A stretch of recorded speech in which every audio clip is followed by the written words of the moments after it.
officially welcome to Chat with Laura and Leah Jungwon. I'm so happy that you're here and to meet you. I'm so happy to meet you. I know, both in real person, Yeah. in real life. Well, we were very set on like having more real life gatherings, you know, because I think a lot of us have done the work in finding people online, and that's really wonderful, but there's like a different energy, a different vibration when you can gather together, right? Which the other night must have been amazing. Yeah, it was great. I mean, I had a few folks at my house from some Korean diaspora organizing groups, Nodoto and Women Cross DMZ, and they work on kind of the same set of issues in very, very different ways and very complementary ways. And so it's really great to bring together organizers who understand this kind of ecosystem model and understand their role within that ecosystem, and really like not even talk tactics so much, but just, you know, continue to build and deepen our relationships with each other. Well, so it's like a trust building.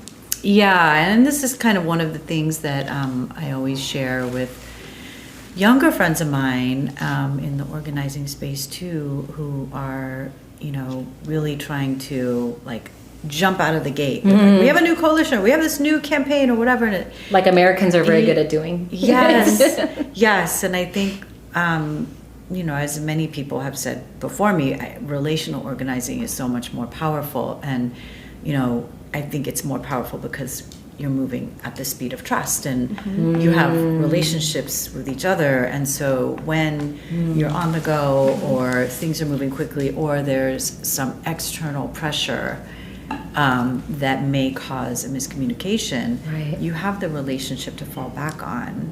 And I think it's much easier to give the benefit of the doubt to somebody who, you know, whose heart you know. Yeah, I think I see that a lot, like with splintering or division of people that were once like super aligned, and something happens and it's because that trust was never really built, maybe. That's why I wanted to do these in person and like build relationships offline, because when it comes to community, and you hear that a lot, like everybody says the antidote to everything is community, but unless you're taking the time to invest time and energy and actually show up for people, it's really hard to build trust, because then it's like built on kind of a shaky foundation. And also in community, we might not always agree, but we have a basis of respect and conflict resolution that I think you need in these movements.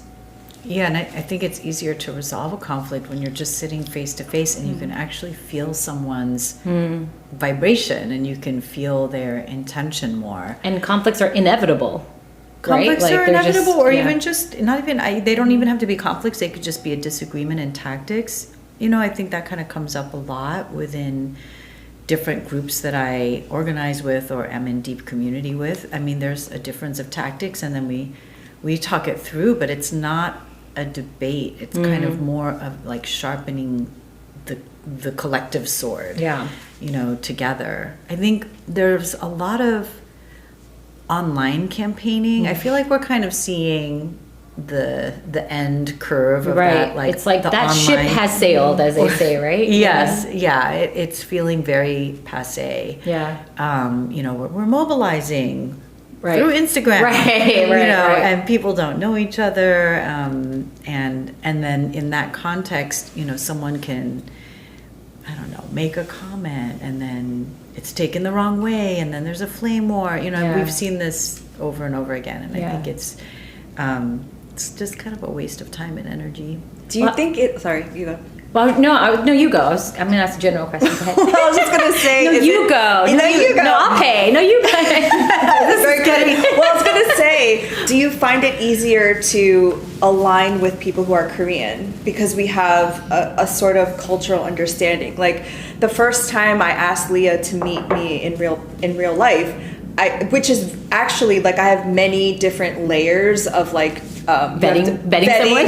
vetting somebody with to actually like get to that point. But because Leah is Korean. I was like, okay, she already passed like one layer. And, you know, we're bonded through our shared, I guess, ancestral histories. Do you find that to be more true for you?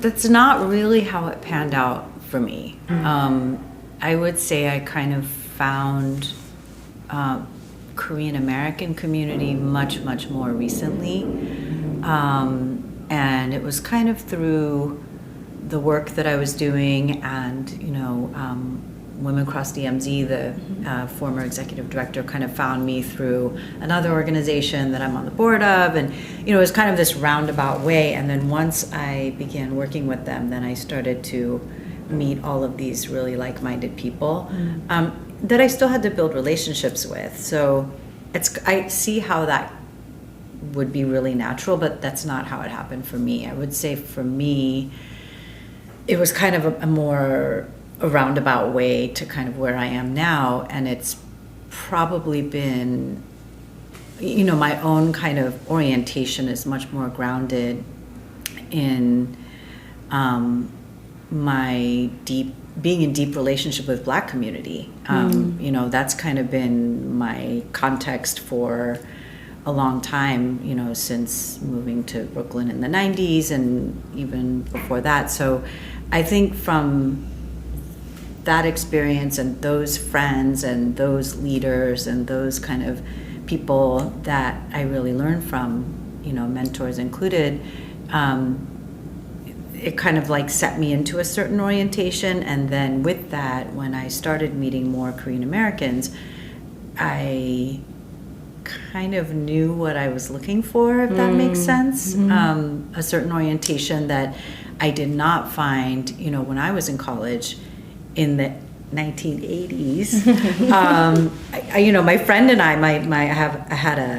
have a bestie from college who's Daisy, and she and I used to just bemoan to each other the lack of progressive or radical Asian Americans. Like I went to the Korean Club at UC Berkeley searching for, you know, some cool Koreans. I kind of was always on the lookout, and I just I never kind of found those people when I was younger. Were you already aware of like caring about social justice and caring about, like, was that already something, you know, that you were leading with and looking for people?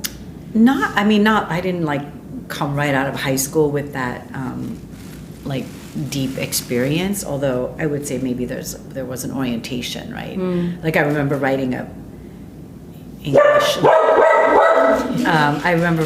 English literature paper for, you know, a high school class on the Bob Marley song Revelation. So there was definitely like some percolating seed there, sprouting seed. But yeah, I didn't meet any of those people in college. And grad school, I started to meet some people, and then I would say maybe once I moved to New York, then, you know, it was kind of a different scene. Yeah. That's so interesting, because I would have thought that Berkeley, you know, would have been the place where the more radical-minded Asian Americans would be.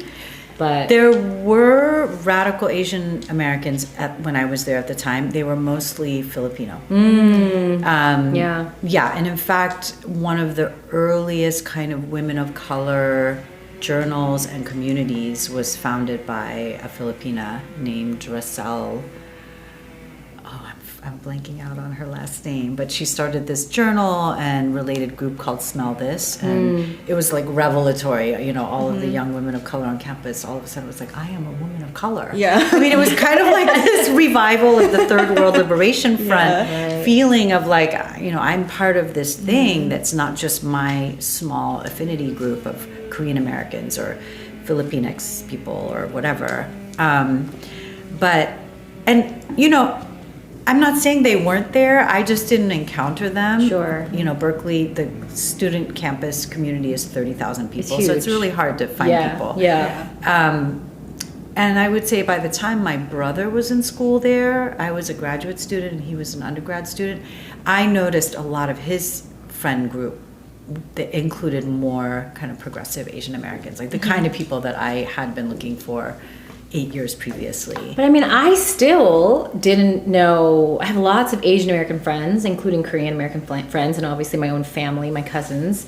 And still to this day, the majority are not invested outside of their like Americanized capitalistic bubbles. Like they're still very assimilated, you know? Like, and I don't know if that's just like I happen to be around that or chose that or for whatever reason, but most of my friends, like I can get them to, the ones that have like extra money, I can get them to like donate something to a fundraiser that I'm doing for somebody in Gaza, and they'll do that, but they don't like deeply care, you know. I think that's maybe not a uniquely Korean American no thing, I mean I think it's Asian, or maybe it's American. It's just American. Yes. Yeah, and I think American. it's like you know, because Korean Americans are here as part of like the broader America and trying to assimilate on top of that. I think that's kind of just how most of our society is. People are just trying to make it through and,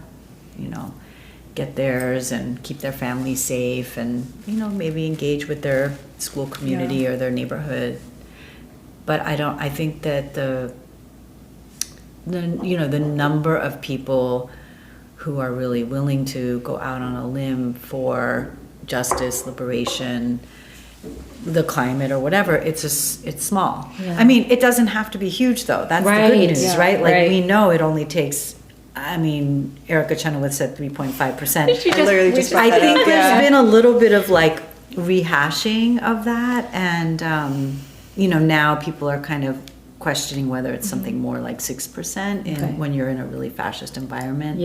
But still quite a minority. Where are we at, do you think, now?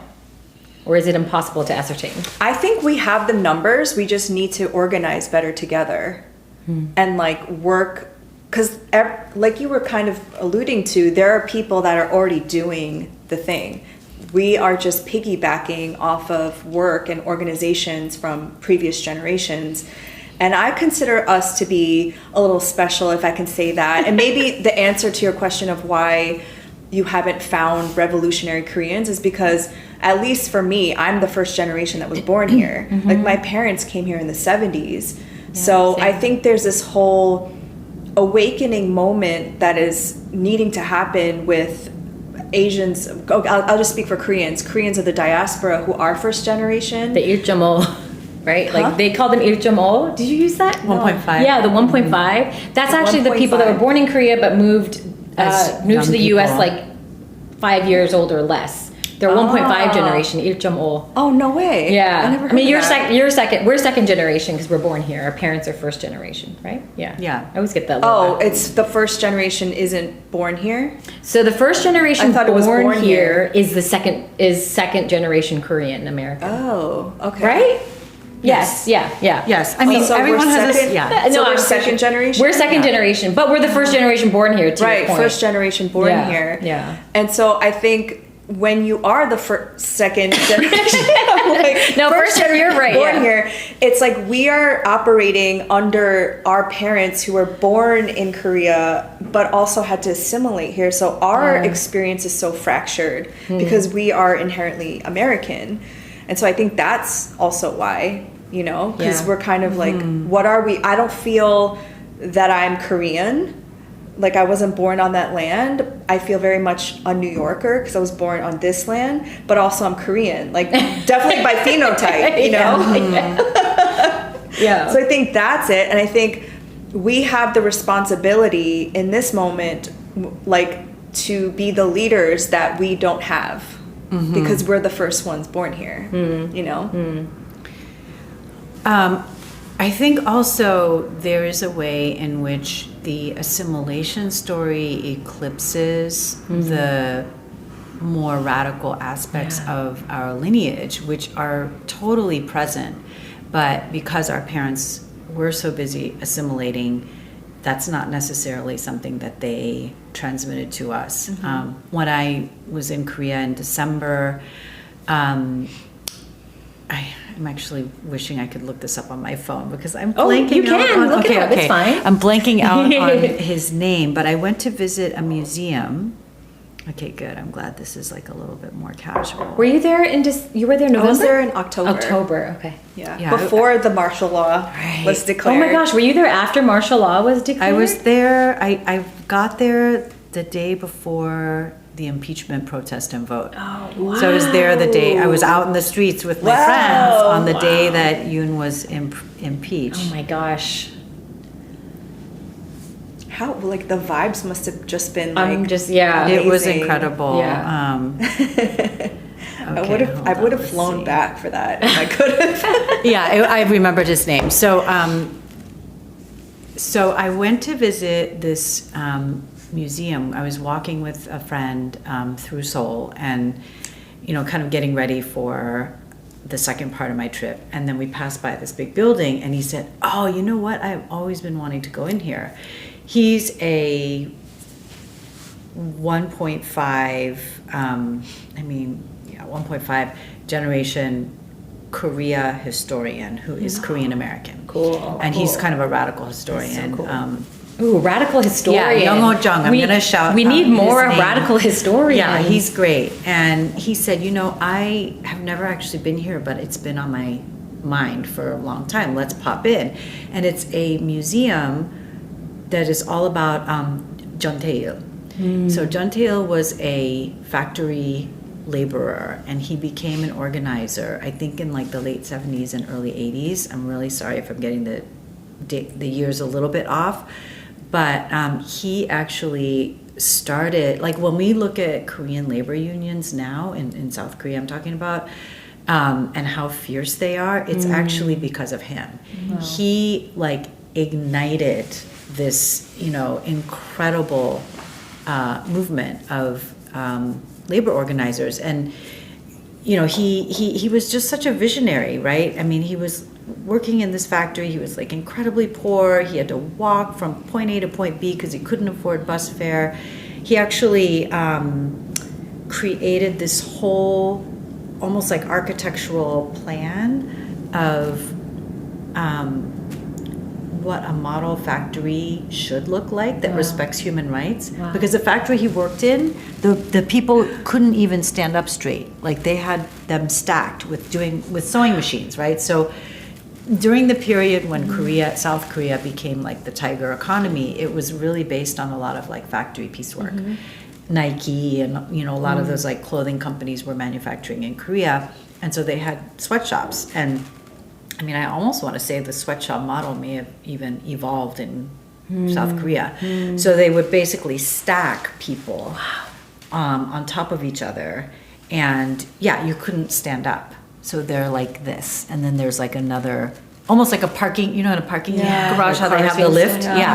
So it was like that. And so he, and also they had no brakes, and it was freezing cold, and they couldn't, go out. And so anyway, he envisioned and made these beautiful sketches of like the model factory where people would have like a recreation area, people could stand up, there would be fresh air coming in through windows, and he envisioned like what an actual humane manufacturing hub could, would look like, and was really encouraging people to embrace it. But there was so much pressure from, the chaebols that had aligned with the military, successive U.S.-backed military dictatorships. So anyway, he ended up self-immolating. And he was already very famous before that, but, he really kind of set off the radical nature of the labor movement in Korea. And I think, a lot of the people who were involved in that, like Korean leftists, they stayed. Many of them were actually persecuted terribly under, Chang Do-hwan and successive military dictatorships. And I think some eventually, probably just got worn out, and then, some left. And so I think here there are like tiny pockets of elders who are more leftist. And they're definitely not the norm, but they are around. They're part of our movements. You know, they come to the Nolotol activations and they march with us, and they're also part of the Korea Peace Now grassroots network movement. So if you go to the meetings, you'll see some elders there. So they're there, and they are anti-imperialist. They talk about the war. They talk about their Han, but in a very politicized way. And I think it's a matter of us carrying the responsibility to uplift their voices as a counter narrative to the assimilationist Korean American story that, you know, we know so well and that everybody kind of projects onto us. Yeah, I was just texting with a neighbor, because I posted today that from BDS Korea, where they're all sitting in the chair like Sinwar. Yes. And I was just like, I watched it, I think, like 10 times, because I'm just like, these are my people, you know. Shout out to BDS Korea. Some of them are I actually my wasn't friends. even following them before. Yeah. It's just like, there's still so many connections to be made. But this friend of mine was like, you're not really supporting terrorism, are you? And I was like, well, I stand with oppressed people that are resisting their oppression. As a Korean person, I understand, like, it's in our own history that to have resisted occupation, and we're still fighting U.S. military occupation. And he was like, okay, I hear all that, but like, if U.S. weren't militarily occupying South Korea, wouldn't you just be North Korea, or worse, China? That's what he said. Oh God, that is always like the Western narrative and the questioning. And then I think Laura came over, so I stopped responding to him for now. But what's your advice on what I should say back to him? I mean, you know, there's so many layers to unpack here, and we could go like really, really deep into, you know, like statecraft and policy, but I don't know how much we want to do that. I'll just say this. North Korea would not be what it is if, you know, it would not be struggling with such intense poverty and lack of medical care.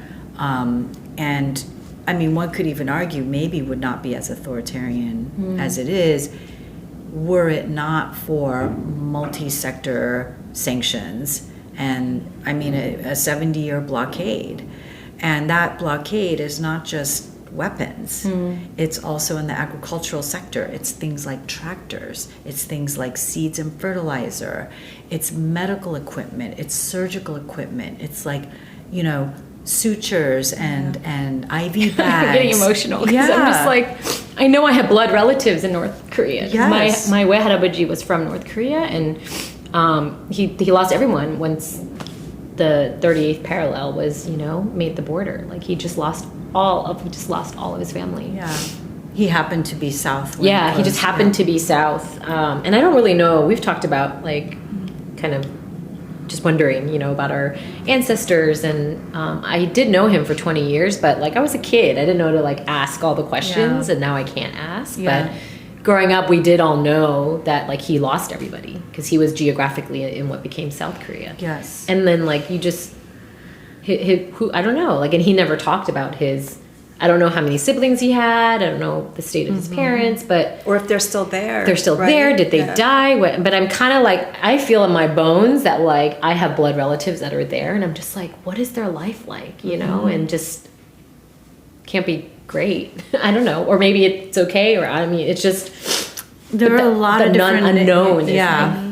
I mean, there's so many layers that you're touching on here Yeah. related to, I think, our Han, right? Yeah. And I don't know if we want to even just get into Why don't we just get What into is it? What is Han? Because I actually held my tongue, because when I meet other Korean people, I'm like, so how do you channel your Han? That's a good icebreaker. And they're like, Right to the what chase. are you talking about? And I'm like, you know, Han, like, it bonds us. What are you talking about?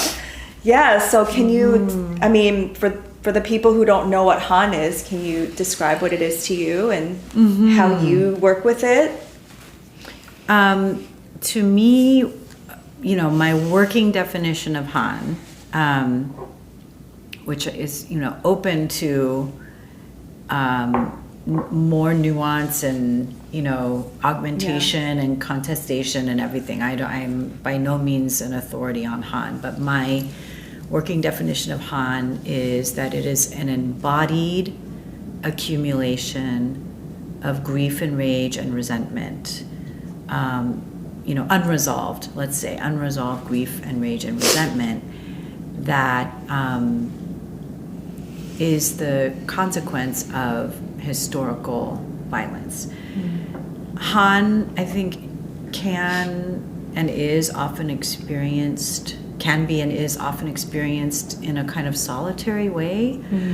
But there is a collective aspect of Han, especially within the Korean context, because, that tiny peninsula went through Japanese occupation and then right into the Korean War. I mean, the end of Japanese occupation was 1945, and the beginning of the Korean War is officially 1950, but actually we know that in that 5-year period there were already like militias roaming around, and there was a lot of activity on the part of the United States and the Soviet Union to kind of jockey and gain control of that very, very strategic geographical territory.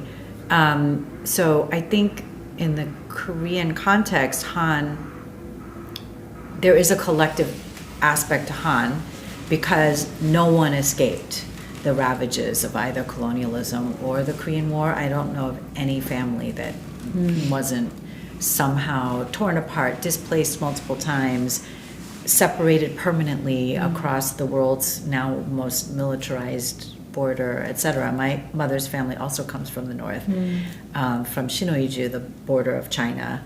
And as a nuclear family, they came south right before the border closed for good. How did they know to do that? Because it was 1948 when the border was officially finalized or drawn, but it was happening from they knew that it was happening from before then. Is that right? Yeah, my grandmother kind of just was reading the signs and felt like she didn't like what was happening in the north. I mean, again, I don't feel like I can just look at North Korea and say it's a horrible, terrible place. I don't have enough information. Yeah, because we don't know. We don't know. Right. I know people who went there. Yeah. Deanne Borshalian made this incredible film called Crossings. I'm sure you've seen it, where Christine Ahn, the Women Across DMZ founder, and 2 Nobel laureates, and this whole delegation of feminists went to North Korea and met with other women there, in a tightly controlled and choreographed situation. So it's impossible to tell, but they have healthcare. There's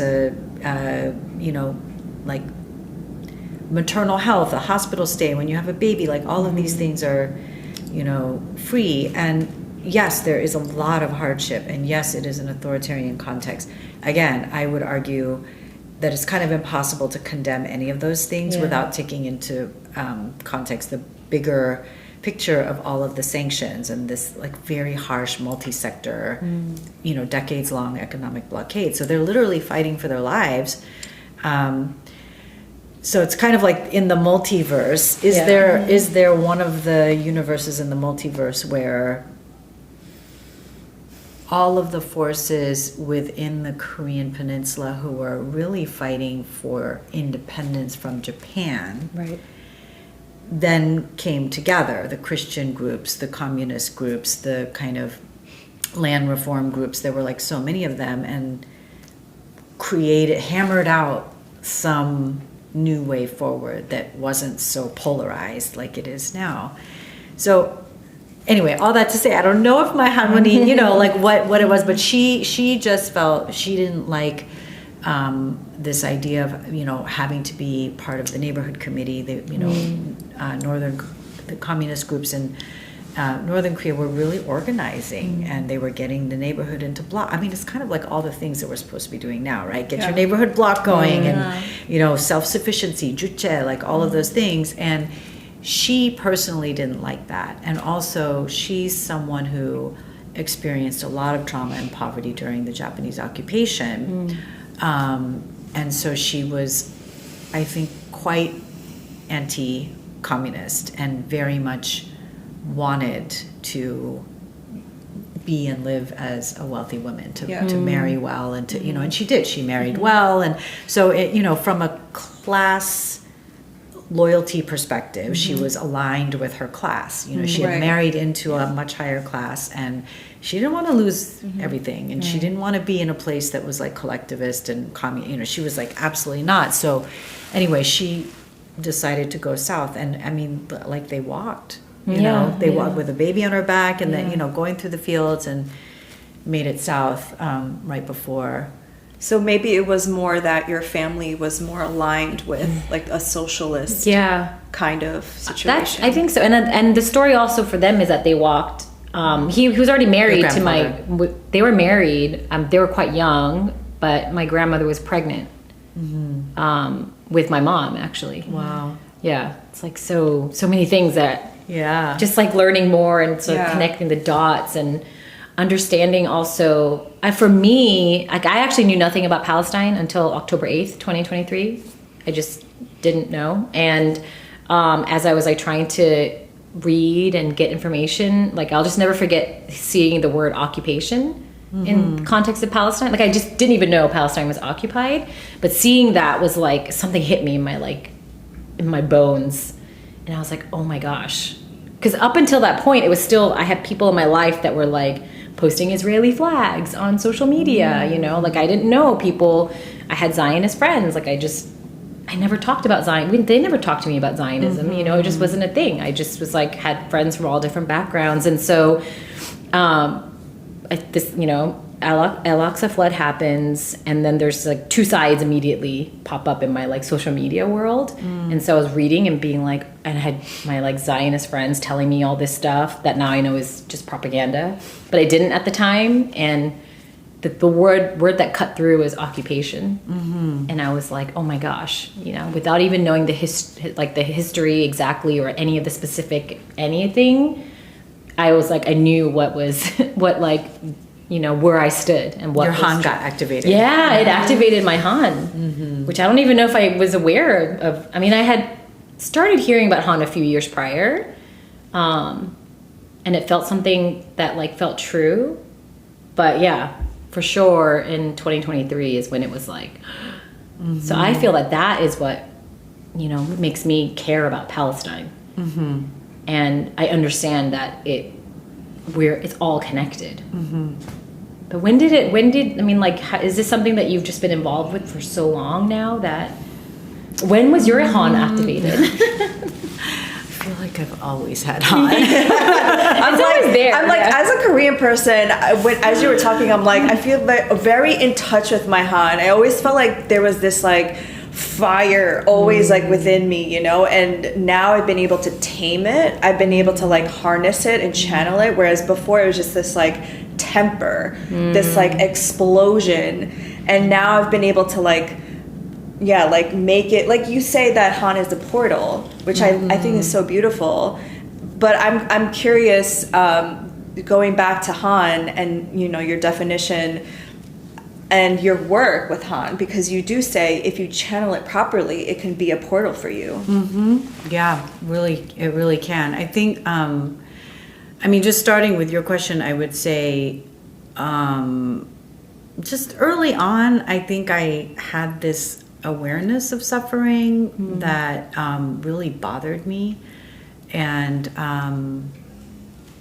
I mean, honestly, I'll share a funny story. The very first psychedelic mushroom trip I took, I was with 3 other women, and we were in Big Sur camping, and it was like the perfect environment for this beautiful journey. And I spent the whole time sobbing about, you know, people who were starving while other people were gallivanting around the world, you know, with all this money. The injustice of it. And the injustice of it. And, and my friends were really not pleased. I was definitely like bringing down the vibes. And they were in the mirror, like sort of looking at themselves in the campground mirror, in the bathroom mirror. And there I was just sobbing for hours. I couldn't really get over it. And then later on, I, you know, became a journalist because I was really interested in just researching, like, why are things this way? Why are things this way? They seem so cruel, and I couldn't make sense of, you know, the world that we live in. And then from, you know, my first few years in journalism, I then kind of moved over into advocacy journalism, and I worked for Amnesty International. I mean, it was 8 years of reading testimonies and interviewing people of like just the most heinous things, the worst, you know, the genocide that was happening in Sudan then, in Darfur, and the war on terror here, you know, so many things. And a lot of the stories that I edited and published, you know, during those years they weren't just a happenstance horrible thing, but they were crises that were like deeply rooted in long-standing cycles of violence and grievance, or fighting over natural resources, like in the case of Darfur, over water and so forth. And so from that, I then started working for an environmental organization that really kind of works at the intersection of business, agriculture, and forests. And, you know, agriculture is one of the biggest drivers of deforestation and also of displacement of indigenous communities and fires and climate change and all of those things. So as I met people during the course of my job in other parts of the world, you know, I would speak to like indigenous elders who they had so much grief. They would talk about how the village used to be before, you know, they knew each individual tree as like a distinct being, like the olive trees in Palestine. Yes, and they would talk about like when that ceiba tree over there was cut down, or like when we lost this part of the forest over here, or when this animal disappeared, you know, or when these people lost their way and began to really, you know, kind of sell off their land rights to oil companies for geological exploration and drilling. So I really felt like, oh God, there's so much grief here that is land-based.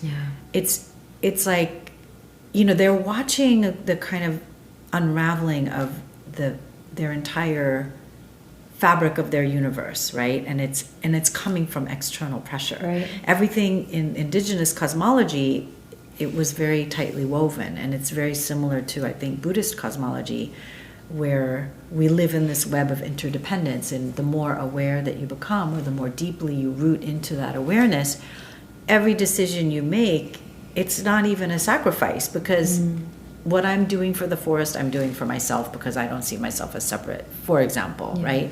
So like even in Korea, where you meet people who are like deeply rooted to the land, in Korean shamanic tradition, you'll see they'll decorate a tree. They'll actually worship a tree. They'll leave ribbons around it. They'll leave offerings. Like there is this connection between nature and people. And so I kept meeting people who would say, yes, you know, when I grew up in this, like my colleague in Sri Lanka, when he was like pointing to this huge tea plantation that was created by British people who literally clear cut an entire rainforest where elephants used to roam around, and it was just like full of animals, and it was all monocrop tea. And they grow monocrop tea like that because that was the colonial way of making tea cheap to import to Europe, right? So they're basically outsourcing, and this is not an original idea, this is like Edward Said talks about this in Naomi Klein, they were outsourcing the human suffering and the environmental destruction involved in making their commodities cheap. And that is actually how the whole world works right now. Like you go to the store and you buy a cup of Lipton tea, that comes from a monocrop, that comes from land that was once a forest that has now been cut down, and all of the people who live there are living with the consequences of that destruction, the poverty that comes with that, the loss of their land and their cultural icons and artifacts and all of that. So this is like a really long-winded answer to say. No, it's so I just important. felt like I was like, every trip I took for work, I would come back and I just felt so sad. Makes me think again of Anthony Bourdain. Yes. I feel like I talked about this at a couple weeks ago, but I'm like, I think Anthony Bourdain maybe felt that, like just from, because he went from decades ago going to some of these areas that are just like the more you learn about how everything works, the industrial globalized economy works, the more kind of soul crushing it can be. So I just really thought a lot about Han, but I didn't really, it was just there. And then I think a few years ago when I was invited to join this incredible group of feminist Korean American activists at Women Across DMZ and Korea Peace Now to work on this mobilization, and the executive director said, hey, I thought of something that's like right up your alley, because she knew I had been in a kind of Buddhist practice and Sangha building for like a decade and a half or so, and she's like, there's this, there is a sort of spiritual dimension to this. Why don't we like do a grief ceremony, and can you make it happen? And I was like, oh my God, what a dream assignment, right? Yes. So at that point, I started getting really, really deep into researching different concepts of Han. I learned some really interesting things. I want to shout out the scholar Sandra Sochimi Kim. She and also she's an activist who founded Asian Americans Advancing Justice, or Asian American Justice Initiative. I'm sorry if I'm getting the name wrong, but anyway, she wrote this really amazing paper about Han, tracing back the etymology of Han and kind of when it became this like uniquely Korean concept. And it turns out that it was a Japanese stereotype of Korean. Stop. Yes! I didn't know that piece. Okay, so can we just add to the Han that like Oh God. it's not even an original Korean concept, but the that's just kind of Japanese people beautifully assigned poetic. it. Yeah. It's like meta Han. Yeah, right? it's Meta Han. Oh my God. So Wow, I haven't come she across said that, that during the colonial period, there were all of these Japanese scholars who were, not necessarily part of the imperialist machine, but they were actually really fascinated by Korean culture. So they were writing like beautiful papers about Korean ceramics and about Korean art and painting and music and culture. And so there were a few Japanese scholars who began to talk about like this innate melancholy. I wonder why they're sad and angry. And so that's so sad. creepy. Wait, that is such a level of creep that I've never even heard of. I'm like, Yeah, right. And like they want to study you but then murder you. It's like that's what it feels like. It's weird. and maybe not putting together the dots, not connecting the dots, which I think we're seeing very much in today's context when we talk about Palestine, for example. But in that context, not asking the question, well, why are they resentful and angry and melancholy? You just literally eradicated 1,400 native species of rice and forced everyone to grow Japanese rice. Yeah. You cut down, millions of hectares of forest and native trees and grew pine forests instead. Like what, You did the pine forest there too? Yeah. That's the same thing that they do in Palestine. The pine. Yeah. And also, I saw more recently in Japan too. There's not a lot of native forest. There are big chunks of it that are just, they're not even, you can't call it forest, they're tree farms. And there are no birds. It's like quiet, no birds, no insects, But like how could they not even wonder why Koreans were enraged and melancholy? Like, to kind of create this bio-essentialist narrative, the Koreans are just naturally angry and sad. That's really racist. You know what I mean? And just kind of stupid. But then, it's such a complicated story. Then, in the early years of the military dictatorship, the Syngman Rhee and like some of the nationalists who were really trying to industrialize Korea quickly and like rebuild after the war, they actually elevated Han as a kind of National motivation. pride. Yeah. And like let us overcome our Han, by like rebuilding Korea to be better than it can be and industrializing quickly and all of those things. So even Han, like I think it's important for us to remember and interrogate, it's not this like beautiful pure concept at all. It is also imbued with layers of oppression, which it's kind of it the word itself embodies the phenomenon. Literally. And it keeps getting transmuted because now it's like, oh, you have Han, now you have to bypass it and just hustle and work. Hustle and work just to get over your Han. And I see that with my parents, you know, because they think that resting is laziness and they think that just healing and mental health is just not a thing.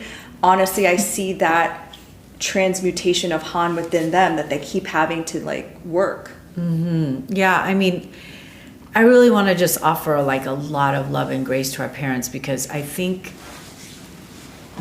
I don't know how old your parents are, but my parents are war survivors. So they experienced the war directly as, you know, young people who were old enough, like age 8 to 11. They were like my son's age, I'm imagining. Age 8 to 11, I think, and then the post-war years, which were quite terrible as well.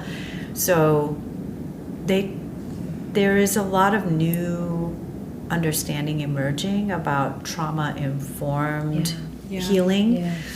And I learned recently through a friend that even meditation, that we think like, oh, meditation is good for everyone. It's not. It's not. In a trauma-informed context, like actually being still leaves people vulnerable to flashbacks if they have PTSD, for example. So I just say that to say, I just feel like my parents didn't necessarily have the vocabulary or the tools or the time to attend to their own grief.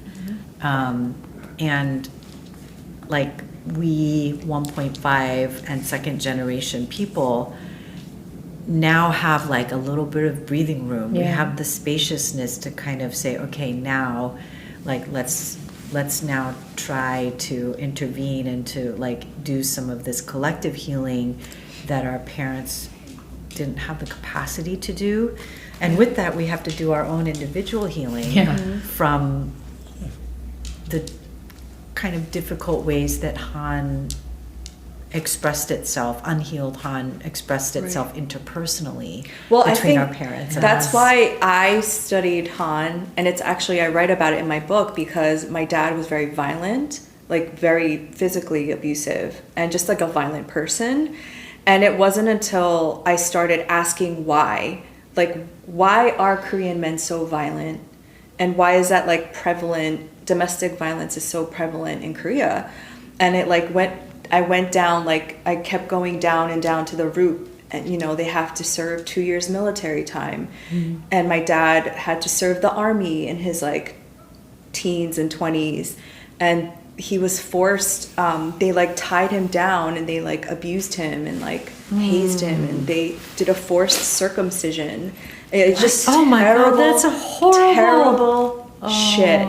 And he only started talking about it like recently, because again, I think it's so much trauma and it's so normalized that I don't think he even understood that that's wrong.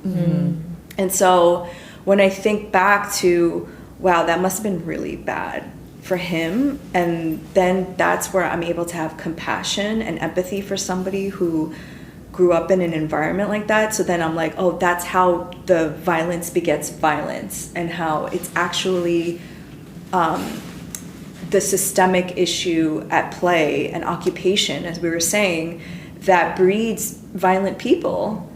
And so that's where like I was able to acknowledge my Han and say, I have to like be an advocate for it, you know? Yeah, I do. Because also my relationship to it has changed so much, because I used to be just so angry, and then now it's like I just feel like I haven't cried this entire podcast interview series with the other people, but of course, like when it's so personal to you and it's like in our bones, you know, I think that's why we're so passionate about Palestine, because you literally see it happening to people in real time, what happened to our people. Yeah. And it's so triggering. Yeah, it really is. And I just want to say, like, I'm really feeling your Han right now. And also just really feeling how much, like, the fact that you're able to cry and to feel so much sorrow for what your dad went through is an indication of the transmutation, right? Yeah. Anger transmutes into sorrow. Yeah. And then sorrow can then transmute again into something else. And so I want to bring up here this like beautiful concept that I learned from Prentice Hemphill's book, This Is How We Heal. They have this concept called, I think it's called transformational character. It's either called transitional character or transformational character. There's so many things I feel like I want to go back and fact check, but this is what happens when you invite an Ajumma onto the show, a menopausal Ajumma. I'm like, I can't quite remember, but that person said that. Right, we know Prentice Hemphil. But they, in that beautiful book, they're,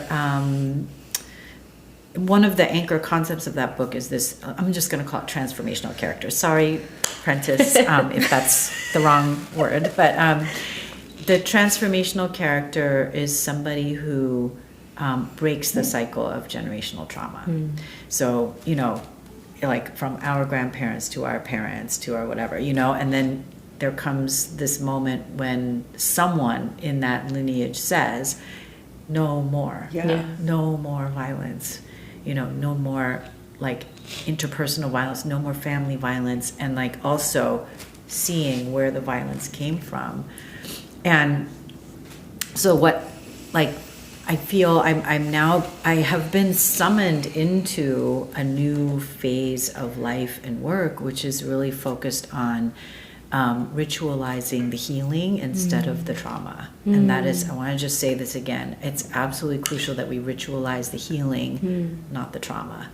We see what happens when people ritualize the trauma. You get stuck in the fight, flight, or freeze response, and you continue the cycle of violence.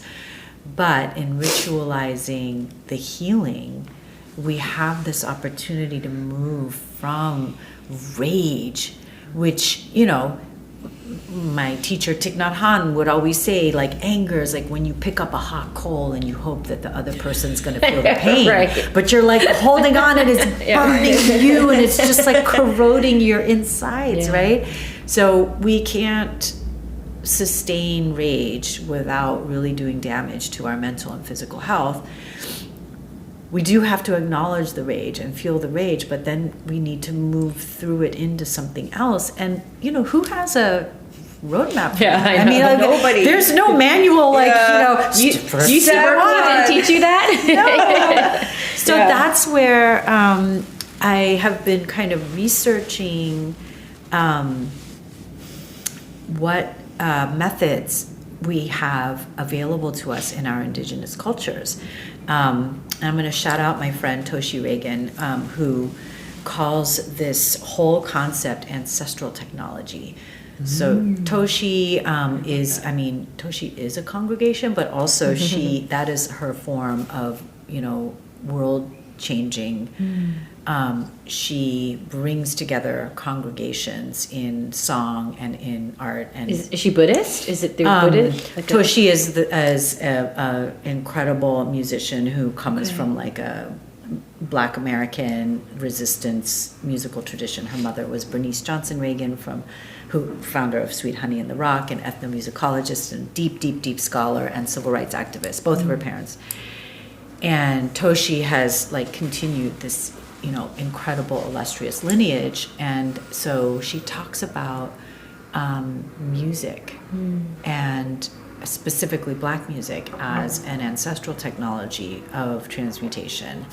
And I think for Koreans as well, we have these incredible ancestral technologies of ritual and of song and of drumming and of dance and of food and jesa, right? Jesa is the practice of building a beautiful altar and then bowing to your ancestors and feeding them and comforting them. And, you know, helping them feel like the ease that they never got to feel because of all these other external circumstances. So so my work now is really focused on like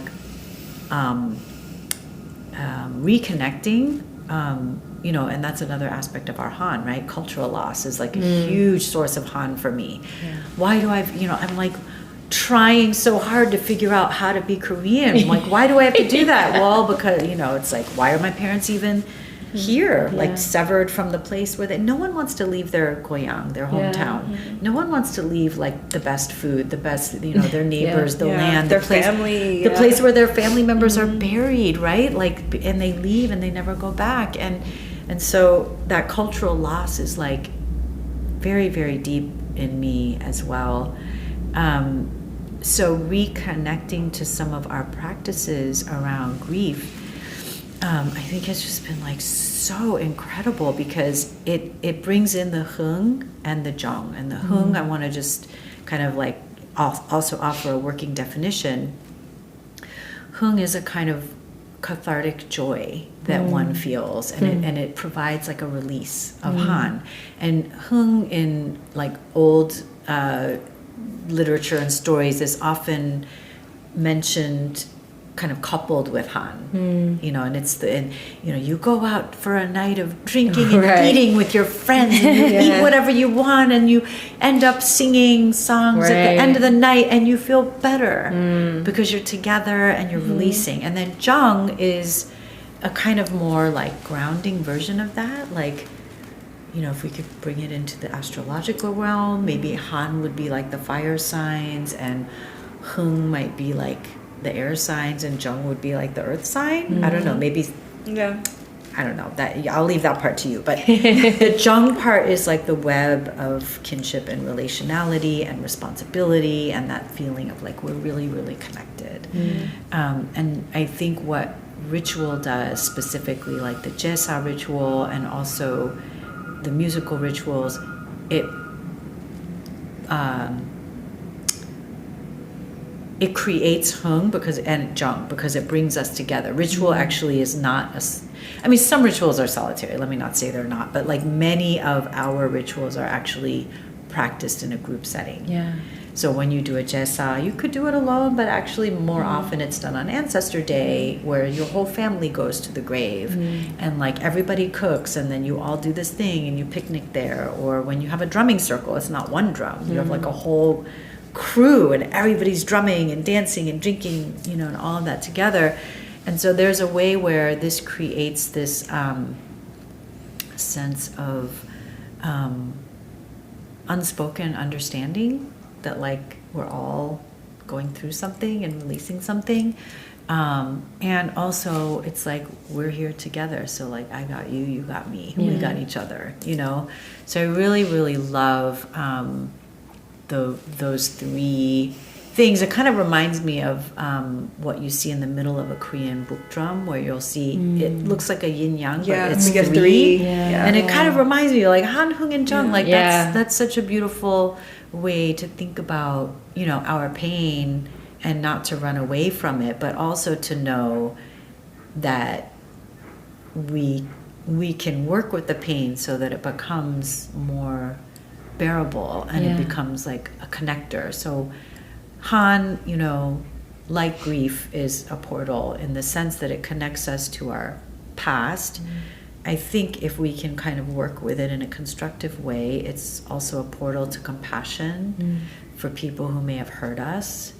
I think it's also a portal to understanding other people, non-Koreans, like you were mentioning about what it did to you when you saw images of people either being killed in Gaza or fleeing, like the images of people like walking with all of their belongings. Like how many times did our parents do that over and over again, you know, displaced from here to there and just carrying what they had on their heads.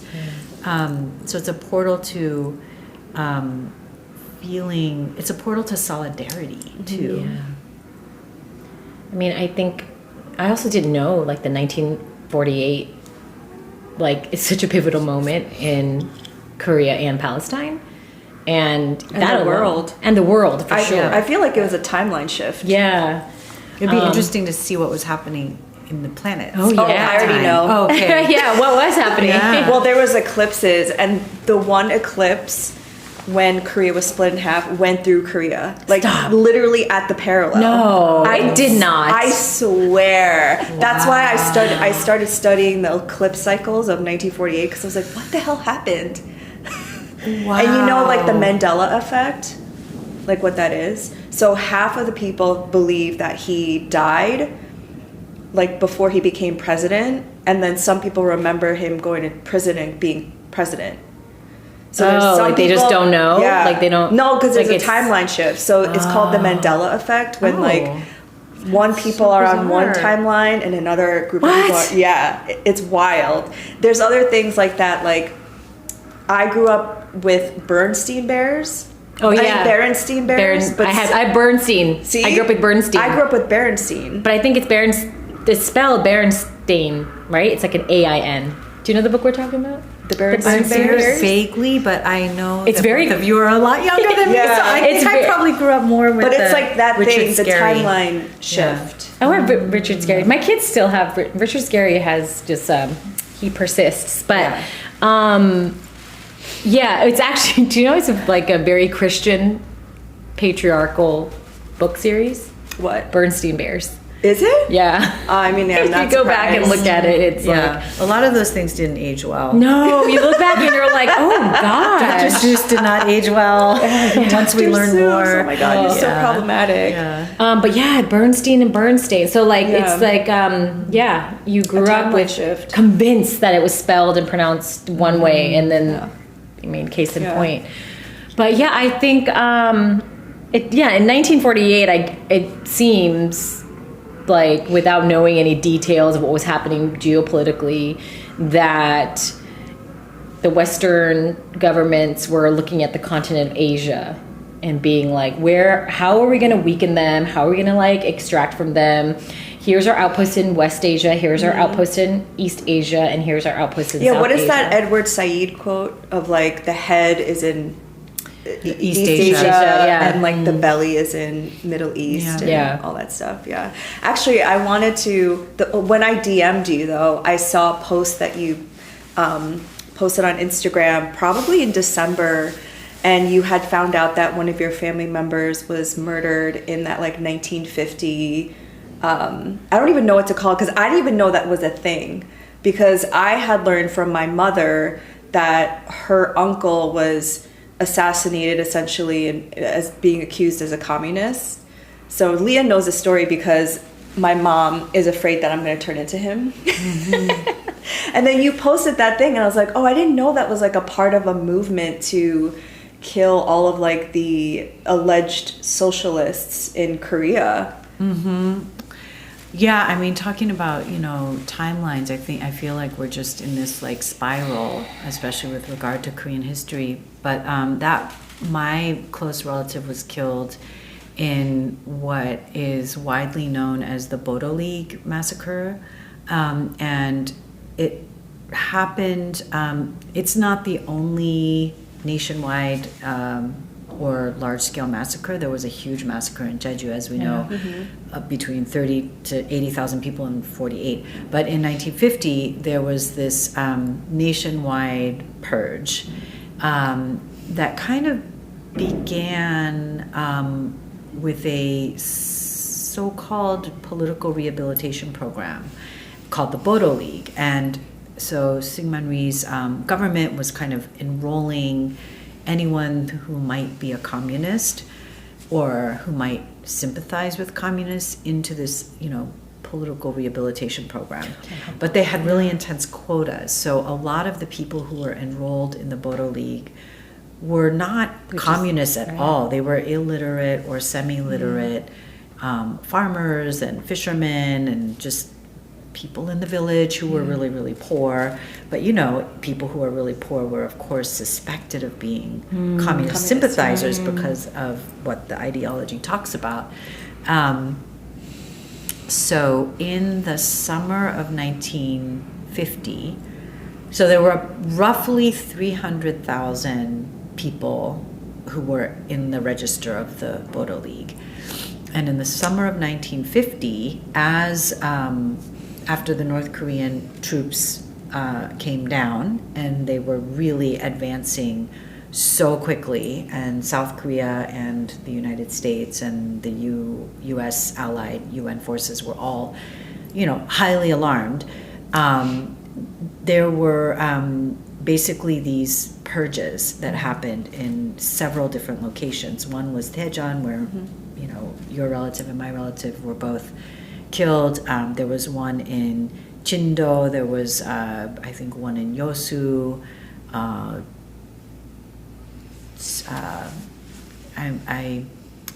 There's several different locations. And they were basically large-scale massacres of, people who were on the register of the Bodo League. And in Daejeon, there's a sort of national significance to that massacre, because in addition to all of the local people who were massacred, there was also a prison that held about 2,000 people, and that's where my relative was kept.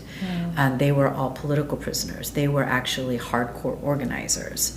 And so as the North Korean troops were advancing, there was this sort of chaotic moment when the higher ranking officers in the military fled because they wanted to take care of their own asses, and said to much lower ranking military police and local police, you guys deal with it. Like, deal with them. Do the not, North Korea troops or the prisoners? No, the prisoners that were kept. deal with the prisoners, and deal with all of these, sympathizers, because we don't want them to then join the North Korean forces. I think what they were worried about is, as they advanced, that more and more people would join their cause. Join their cause, and then they would have no chance, right? So, in one of the books that I read about this particular incident, there was like a local police chief and then a kind of military police, and they were going back and forth, and it was kind of like, just kill them all. And the local guy was kind of stunned, but they ended up just driving all of the prisoners out, as well as thousands and thousands of other people that they rounded up, and drove them by the truckload to this hill called Sanne.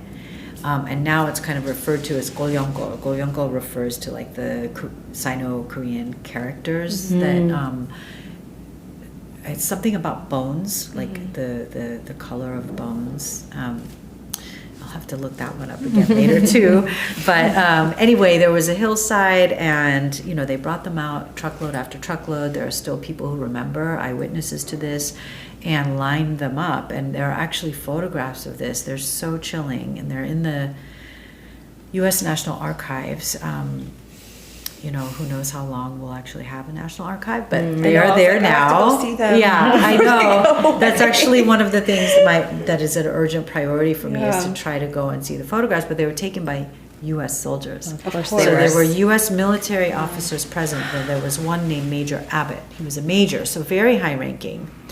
And he took a lot of photos of the execution in progress. So you'll just see lines. So he was just taking photos as they were lines. Executing people. That's crazy. So there were lines and lines of people lined up, and you can see them. They're peasants. They're wearing cloth shoes. They're not, guerrillas at all. It's the same stuff we're seeing out of Palestine right now. Yes. Yeah. So that is actually called the world's longest grave. I don't know if it is the world's longest grave, but in Korea they call it the world's longest grave. It's 1 kilometer long, and it's believed that 7,000 people were killed in a total of 18 days over like a 3 to 4 week period. There were 18 days of, focused killing, and then they were just dumped into these pits. And so, that is a site of intense Han. And there are family members there who have been, fighting for decades to get the remains exhumed in a respectful way, and to have a memorial built, and to really have their side of the story told, because the official state narrative is that the North Koreans killed all the people in Daejeon. Yeah. It's like the massacre was done by North Koreans, and actually it's not true. So, the Truth and Reconciliation Commission was established in the aughts, there have been periods under more sort of democratic presidents when they've been well resourced and they've done some absolutely amazing work in documenting this. And they've done like, you know, forensic analyses and a DNA testing program as well. With the like to try to match the remains, you know, to the gosh. families and so forth. But what's really interesting is, you know, they opened up free DNA testing to the whole country of South Korea, ROK, and only 109 people came forward because, and this is where we talk about like the spiral of our timeline. This is still an active narrative war between communists and anti-communists. And so to be associated with a communist is like you know, is really and actually potentially dangerous in this moment under the Yoon administration. So and that's why he was seen as this traitor in my mother's family, because he was a socialist and he was young, and that's why he was murdered, and he was also given up by a family member too, which is even another layer, right? Like of heartbreak. Yeah. And so I never even heard of this uncle. This is my mother's Samchun, and until October of 2023, when I started to become vocal about Palestine, and my mom was like, "Can you just like be quiet? Like, stop being so outspoken online." And then she told me this story about my great her uncle. Samchun? It's her Samchun, and then I was like, what? I had this cool uncle, this Samchun that I had no idea about, because I was always like, where does my activism come from? Nobody in my family is like this. And then that was like a piece of the puzzle. And then I saw what you posted, and that was another piece of the puzzle, because nobody in our family like talks about this stuff. I have to actively ask and like pull it out of them. And I don't know, I think there's something so healing about this, because it's like, you know, I used to hear stories of my great harmony, like she was messed up because obviously she witnessed her son being assassinated, but nobody told me it was because they suspected him of being a socialist. Like, nobody talked about that, because it's like bad to have that in your family. And I think for me, it felt very reaffirming that there was like other activists in the family who like wanted to have at least some kind of activist presence, you know? So yeah, just you posting that, like unlocked that. And I was like, oh my God, what? You know, and there is something that feels so good about connecting, even though there is also so much pain. Yeah. It's kind of is like that the Jung? Maybe. I was thinking of it more as like, there's only a certain type of person who likes to do this. And then there's other people who would rather just like bandage the wound, but I think maybe we're people who like want to go out and scrape the infection. I just want to know what caused the infection. Yes, because we need to actually do deeper level healing, right? We don't want the pus to like fester in there. And also, I think, again, just wanting to offer our parents' generation grace. You know, I'm not sure how long your parents grew up in Korea or how old they are, but, you know, for my parents' generation, you actually could not have a communist in your family, or your whole family could go to jail or be terribly persecuted and basically have like no opportunities in life. So it was a kind of necessity to erase family members in a way that kind of now makes maybe people from our generation go, like, why did you keep it all a secret? But actually it was something that they had to do for survival, and then it kind of calcified into something hard, you know, because behind that, again, like we're talking about the generation that experienced trauma directly. You know, when we talk about generational trauma and like what is our trauma informed lens of forgiveness toward our parents' generation. They, like, you know, because at first when I first started learning about all of this family history, I was really upset. Like, why am I 55 years old and learning about these relatives now? And I was kind of, like I was feeling a little self-righteous and a little angry and, all of that. And then I realized like, oh God, this is like a sibling of one of my parents. Like this is really painful. Yeah. And that is not a trauma-informed response. I kind of had to like look at myself and go, okay, like I don't know what it's like to lose a sibling. I really don't. Like knock wood, I adore both of my siblings and I just can't imagine. So, as we do this like deep wound cleaning, like we also just have to take so much care. Yeah. We have to take care of ourselves. We also have to take care of our parents, and then hopefully as, Prentice Hempill's concept of transitional characters transformational characters, hopefully then, the next generation, either our own children, your children, or the young people that we mentor and take care of in life, like they can move forward, being aware of this like sadness and this harm, but not having it really eating away at them. It's like all the purpose of all of this ritual and ceremony and togetherness and joy and all of that is to remove the corrosive aspect of Han. I'm not saying we need to get rid of our Han. I think Han is like a beautiful thing. Han is a narrative invention against the erasure, the would-be erasure of our history, which is really terrible. And the Korean history is U.S. history. Just how they say Black history is American history, Korean history is U.S. history, right? Because we were ravaged by imperialism. So I don't want to erase our Han. But how do we take the poison out of it? That's what we have to do, together. I like that, the poison. Yeah.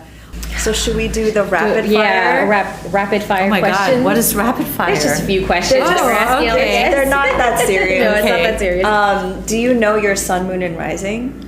I do. Ooh. Do you feel comfortable sharing? Cold tea. Sure.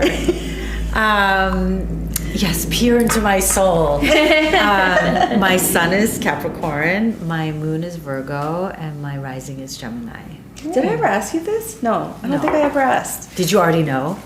I definitely knew that you were Capricorn somewhere. I assumed it was Capricorn moon, but you're Capricorn sun. You felt it? Yeah. Yes. And that is very much in alignment with the work that you do. Like, because Capricorn is like tradition and preservation, but also like I consider it to be like, because it's a feminine sign. And because a lot of people think it's like girl bossing energy, but I think it's like the sage, the wise elder, somebody who has ancestral reverence and ritual and ceremony and all that stuff. It's very beautiful. Another question. Wait, are you not going to divulge yours? More? Oh, do you want to know ours? Yes, of course. I'm an Aquarius sun, Virgo rising, and Aries moon. So the rage thing, I'm like... Oh, wait. So you're Virgo moon, Virgo rising. Yeah. Oh, nice. Yeah. But you feel the K-rage. Oh, yeah. I've been told my whole life that, like, I have rage problems. Still, I am told this. And that's why I said the whole, like, but I'm trying to make friends with anger as a valid emotion. But then I think it still kind of comes out as, like, the Han-fueled rage. It's important not to suppress it. Yeah. I think, like, again, I go back to my teacher, Thich Nhat Hanh, would always say, like, you would never hold your hand down over the mouth of an angry, crying baby. And you also wouldn't ignore it or lock it in a closet. You would actually cradle the baby while the baby is angry. And, like, move through it with the baby. I actually have I have his book called Anger. An's Anger? It's like... you mean he has that little book, Anger. It's like on the Anger. large one. Yeah. There's also a beautiful children's book that someone from his community wrote called An's Anger. Oh, An's Anger. And okay, it's great if you have kids, and it's a beautiful picture book. I mean, maybe your kids are a little old for it, but they might still love it. No, it sounds really good. Yeah. What are your big three? I'm an Aries sun, Aquarius moon, so we have like opposite moon and sun, and Sagittarius rising. Oh wow! My daughter, I have an Aries daughter. Oh, Yeah. fun. I have an Aries daughter and a Pisces daughter. Oh, Oh. yeah. My mom's a Pisces, and Yeah. she's a super Pisces. Yeah. You want to ask your question? Okay, a question. What are some of one or two of your red flags? Like, Red flags about people or about? it could be. It's up to interpretation. Yeah. It's like your red flags, like your personal ones that you have that you would warn other people, or like your red flags of other people. I feel like you have a very good red flag radar. I've developed one through painful experience.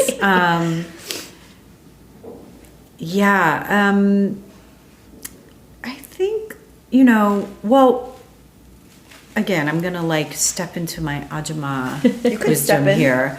I just think it takes time. It's important to take time to get to know people.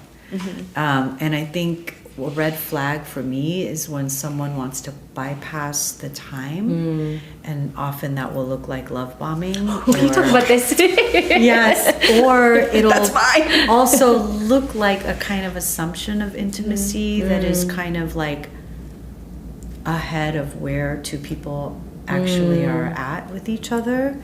So I think I've learned now to kind of take it slowly with people, with romantic partners, et cetera, et cetera. I think when I was younger, it was so much easier for me to get really caught up in somebody else's energy. And I think maybe it's my Gemini rising, right? I'm mutable, and I can go where you are. I can feel you. I'm with you, and let me go where the wind blows me.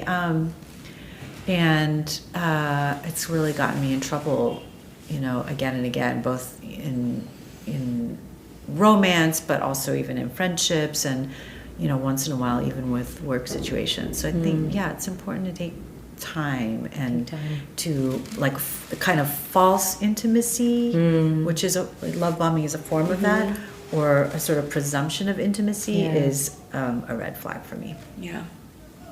The love bombing thing is just, and when people say, I love you so much, and I'm just like, you don't even know me. I'm like, give it some time. You might not like me very much.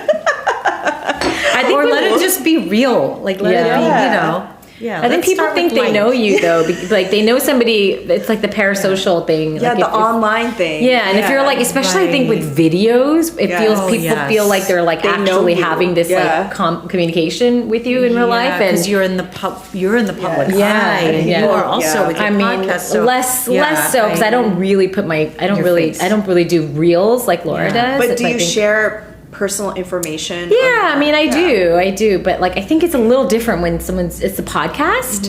It's less personal. There's more space. Than with a reel. Like it's just like you're looking at that person's face, like you're FaceTiming them or something. Yeah, there is that that deep, like, I know you already. Yeah, and then I'm sure that must be a little strange for you to get that. Oh my God! Well, it's just Sometimes. strange because people will be so excited to meet me, and I consider myself. You're to like, be, why? I know, like I'm not an influencer. I'm just creating content to help people and educate people. But then they're like, oh my God, I love you, and I'm like, why?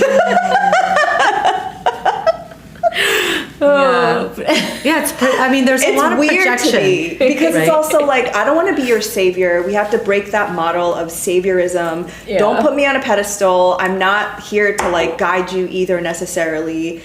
Like, There's also because you're an astrologer though. There's that like like you're a healer. I know, you're this like, or you will give me some answers. Yes. Yeah, because of my human design, do you know human design? I'm a 3/5, and the 5 part of it is like, people think that I'm going to save them. It's like the savior complex. So I know that consciously, and I'm just like, no. Like, we're all on the same plane here. I just happen to understand astrology, and I'm just like relaying that. But it like freaks me out sometimes. And Leah is always like, yeah, this person like just is so excited to meet you. I'm like, no, it's weird. Yeah. I would imagine might feel a little bit invasive. It's weird. Or like you feel exposed or something. Yeah, so And you also- have to take care to really Yes, protect your and also energy. because I don't really share personal information anymore. Like I don't share my personal life. That's true, you don't. No, You not don't, anymore. yeah. Since Because of the love bombing? no, because of getting death threats Oh, since gosh, October, and right. I've had to like limit my comments. I've Right. had to like do all these security measures. Oh, I'm sorry. But yeah, That's I mean, terrifying. it's just now I have to be super careful. Sorry. Yeah. we- So yeah, we should, I guess, wrap up I know, here. we But have- thank you so much know, for thank being you. here. Thank being you so open. much. Sorry, Yeah. we both cried on you.